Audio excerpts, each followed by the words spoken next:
Good morning, everyone. This is Teacher Mary Chris, and today I am going to discuss the innate language capacity in humans. So let us start. Humans are storytelling beings. As far as we know, no other species has the capacity for language and ability to use it in endlessly creative ways. From our earliest days, we name and describe things. Well, we tell others what's happening around us. So, humans are creative. The way they think, the way they use languages, they use language creatively, and they learn language in different ways. They have the ability to innate and to adapt language through their environment.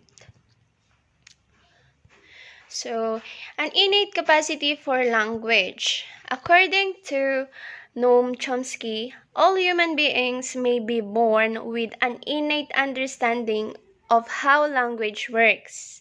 So, Chomsky assumed that human beings are having the capacity to learn language during their early age. So, how humans learn an or innate language? According to Chomsky, we can acquire language because we're genetically encoded with a universal grammar. So, what is universal grammar? So, it is a basic understanding of how communication is structured. So, Chomsky believed that we are not an empty slate. Rather, we have already learned languages without any help of others. So, Chomsky have argued for a universal grammar in part because children were everywhere develop language in very similar ways in short periods of time with little assistance.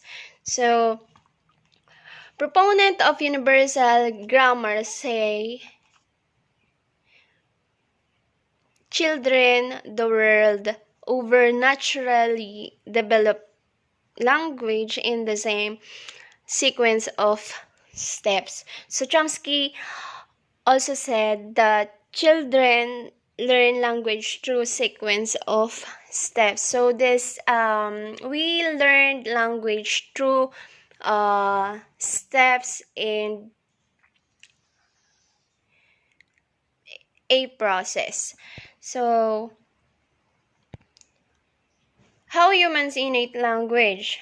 How we learn a language in different ways. So first, languages share certain basic traits. So language is recursion. So what is recursion? It is a repetition of application or procedure.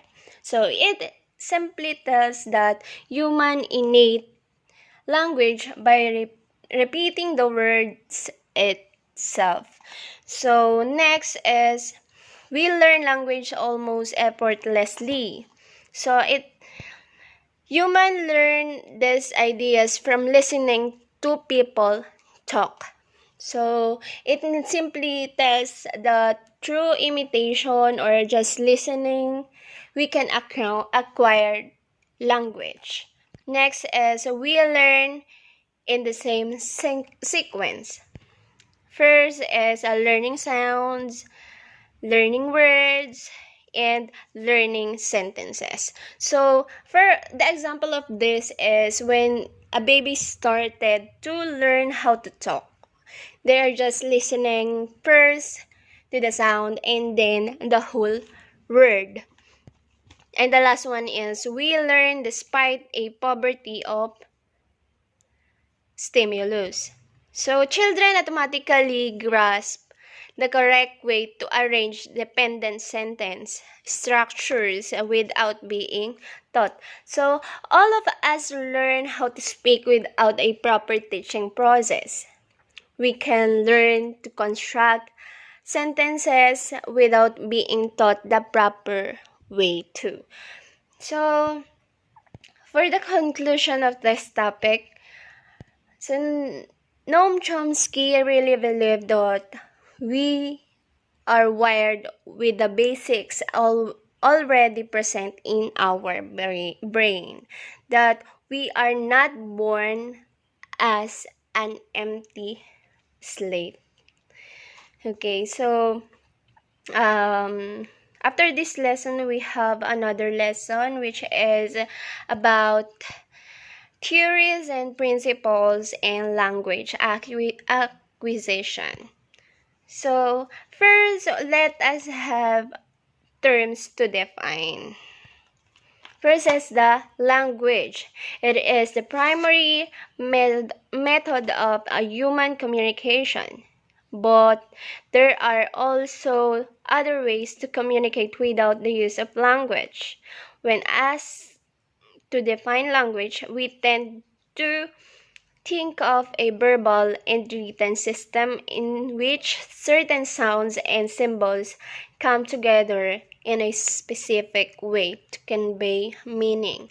Next one, language acquisition is the process by which human acquires the capacity to perceive and comprehend language. In other words, gain the ability to be aware of language and to understand it, as well as to produce and use words and sentences to communicate. Next one is a theory.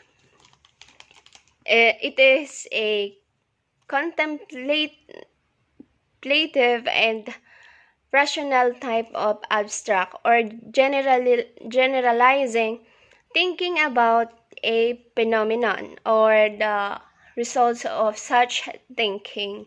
So we have some great theories in language learning. First is Plato's problem.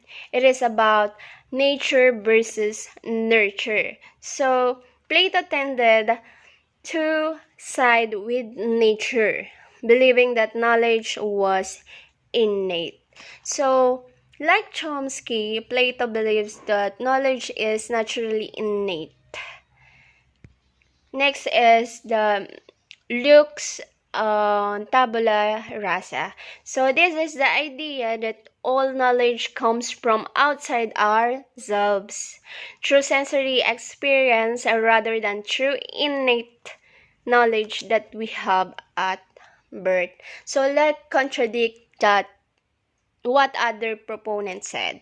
Locke believes that we acquire knowledge or language through experiences and to what we see or hear. So next is Skinner's theory or of behaviorism. All behavior is no more than a response to external stimuli and others, no innate programming within a human being to learn a language. In his concept of what he called operant conditioning, language learning grew out of a process of reinforcement and punishment, whereby individuals are conditioned into saying the right thing. So, Skinner's theory of behaviorism simply tells that through reinforcement, which is giving reward, and punishment, which is meant to correct the child, can easily acquire language. Next is Commons acculturation model. So, describes the process by which immigrants have picked up a new language while being completed immersed in that language.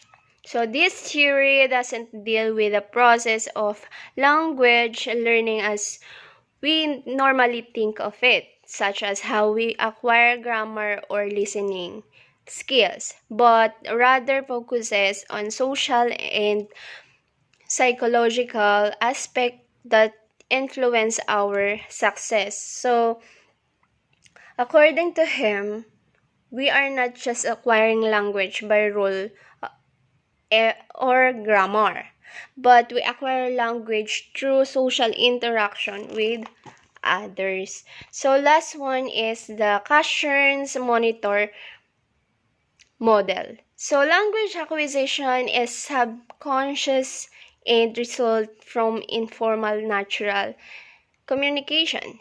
Language learning is conscious and driven by error correction. Grammar structures are acquired in a predictable order.